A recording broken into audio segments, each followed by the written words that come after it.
you meditate or are looking to get into meditation, you're probably aware that there seems to be tons of different styles of meditation, techniques, practices, just all different sorts of things. There's some common ones like mindfulness, which I talked about in my last video, and there's also some more abstract ones like transcendental meditation or affirmations or mantras or things like that. Personally, and especially within the practice of conscious control, I like to keep my meditations fairly simple. I have a few go-to techniques that I practice over and over again, just like a workout, just like I do similar exercises every week in the gym on chest day or leg day or shoulders or whatever. One of my favorite techniques and one of the most effective ones is what I call the spotlight technique. The premise of it is pretty simple. While meditating, you choose three different things to give your attention to. For example, I would use my breath as A, the sounds outside my window as B, like the cars, insects, whatever's out there. And as C, I'll use some sort of soft meditation music like binaural beats or wave frequencies or whatever the case may be. In fact, I'm actually going to be uploading my own meditation music on my secondary channel, Serene Sights and Sounds. Link is in the description if you want to try it out. Anyways, during spotlight meditation, the goal is to both move your attention and the point of focus and selectively ignore all other stimulus. So for example, I'll go into the meditation as I do with any other, first focusing on my breath, grounding myself, becoming aware, settling into the space around me, and then I turn my attention to the breath. For round one, you start on A, your breath. During this set, your main goal is essentially to give as much attention to your breath as possible without changing it, without speeding it up, slowing it down, anything like that. You're just letting your body breathe. You're giving as much attention to it as possible. In order to do that, you also have to ignore the other stimulus around you. You have to ignore the sounds outside of your window. You have to ignore the music that's being played. You have to ignore any sensations in your body and things that may come up. You have to ignore all of the other stimulus in order to give as much attention as actually possible to your breath. This is the metaphor of a spotlight. If you think about a Broadway musical or a play or anything like that, when the spotlight is on the main character on the stage, they're being emphasized in two ways.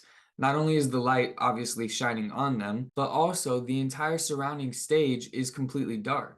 It's not only the light that centers your focus, but the contextual darkness as well. Focusing your mind works in just the same way. Your brain takes in so much information every second from all of your brain's different networks.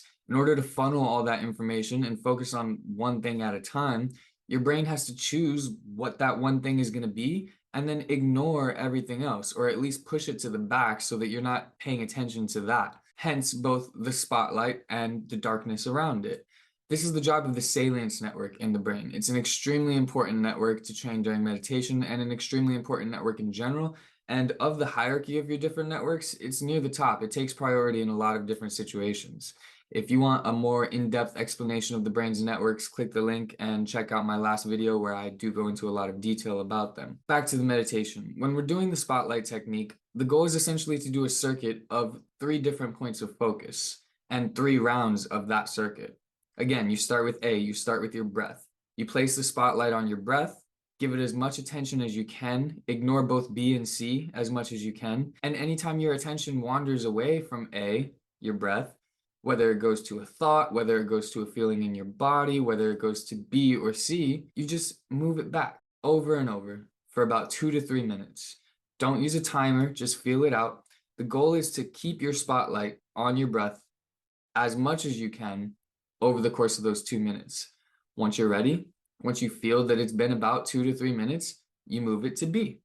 The sounds outside the window in this case. And that's where it gets tricky because you just spent 2 minutes trying to hone all of your attention in on point A, which was your breath. And now you have to move that stream of attention towards the sounds outside your window, which is B. And you'll find that that's not really easy. I mean, your brain settled into focusing on A, and this is why this is an exercise, moving it to B and then now ignoring both your breath and again, the music. And if any thoughts pop up or sensations pop up that take your attention away, you have to release them and move it back. And it's not necessarily easy. This is difficult. This is an exercise. You have to try and give each point of focus as much attention as you can and drown out everything else as much as you can. You're supposed to aim for the stars and land on the clouds here. If your attention gets pulled or divided, it's okay. This is an exercise. Anytime it does, simply move it back and keep trying. You repeat the process with object C, the music, of course. And after you've done the spotlight technique with all three, you've spent about 6 to 8 minutes doing it in each of the three sets. Then you take a 30-second to a minute long break simply to let your mind wander and go wherever it may go. Once the break is over, you rein your mind back in and begin the next round. You completed one round of the circuit. The reason we take a break is similar to the reason we take breaks in regular exercises and workouts. You can only sustain maximum effort for so long. You can only sustain maximum attention for so long. You have to rest to be able to actually give your maximum effort. And on top of that, sometimes the best way to know that you actually had control is by letting go of it, to feel its absence rather than its presence. And this is a paradox in life and sensation in general, which is why this is so applicable to real life. I mean, oftentimes in life, your mind is being pulled in several different directions. Your attention is being pulled in several different directions. Oftentimes in life, you need to be able to just shut all of that off, choose one thing to give your attention to, and drown everything else out. Put your head down and get to work. Practicing the spotlight technique will make those muscles stronger, will make it easier for you to do that when it's actually game time. You know, there's a saying, true confidence comes from preparation. In order to do it in the moments where it actually matters, you can rely on your natural ability or the luck that you have in the moment, or you can prepare, you can practice. That's what conscious control is about.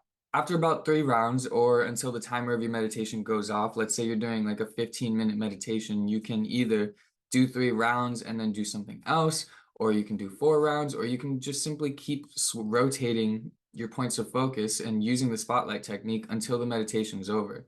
That's essentially what I recommend. But after you come out of it, you'll feel so much more centered and much more focused. And there's a reason for this. You just gave your brain's networks a really good workout.